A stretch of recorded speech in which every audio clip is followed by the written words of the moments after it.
नमस्कार। प्रस्तुत है आज का चिंतन। विवेक का महत्व। एक आदमी था, उसके पास एक अशर्फी थी। उसे अचानक रुपयों की आवश्यकता पड़ी। उसने सोचा, क्यों न इस अशर्फी को बेचकर रुपए ले लूं। वह अशर्फी लेकर बाजार गया। उसने वह अशर्फी एक व्यापारी को दिखाई। अशर्फी सोने की थी। व्यापारी ने यह जानना चाहा कि इस आदमी को अशर्फी की पहचान है या नहीं। उसने उस आदमी से पूछा, यह तुम्हें कहाँ मिली? भाई, यह तो मुझे मेरे पिता ने दी थी। ओह, तभी मैं सोच रहा था कि बात क्या है। क्यों, क्या बात है? उस आदमी ने पूछा। इसमें मिलावट है, असली सोने की नहीं है। फिर भी इसकी कीमत कितनी होगी? यही कोई 50 रुपये। बस। चलो 75 ले लो। व्यापारी उसे बेवकूफ़ बनाकर अशर्फी ठगना चाहता था।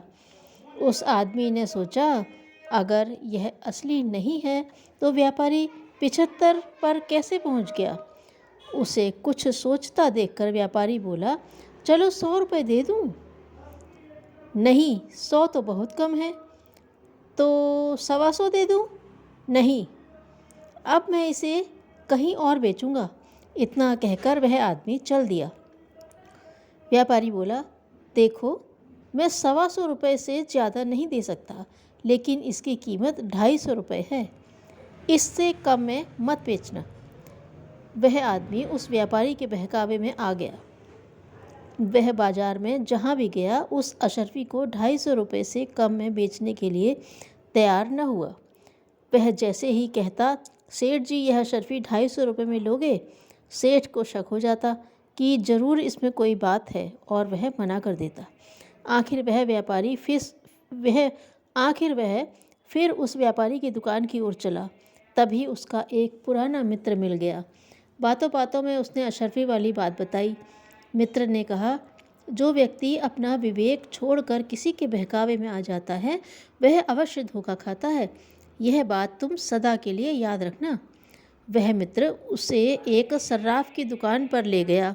सर्राफ ने अशर्फी को जांचा, देखा, फिर बोला, इसकी कीमत मैं 500 रुपये दे सकता हूँ। ठीक है, दे दो, उस आदमी ने कहा। फिर उसने मित्र की तरफ देखा जैसे कह रहा हो, तुमने ठीक कहा था। अपना विवेक खोकर बहकावे में आने से सदैव हानि होती है। धर्म का मर्म। एक साधु अपने शिष्य के साथ एक मेले में जा रहे थे। एक स्थान पर बैठे कुछ बाबा माला फेर रहे थे, परंतु वे बार बार सामने बिछी चादर पर देख लेते कि लोगों ने कितने पैसे दान में दिए हैं। उन्हें देखकर साधु हंस पड़े।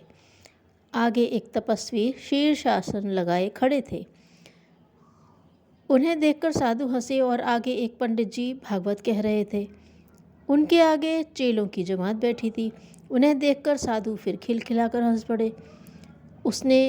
उसके आगे एक कैंप में एक डॉक्टर एक रोगी की परिचर्या में लगे थे। यह देखकर साधु की आंखों में आंसू आ गए।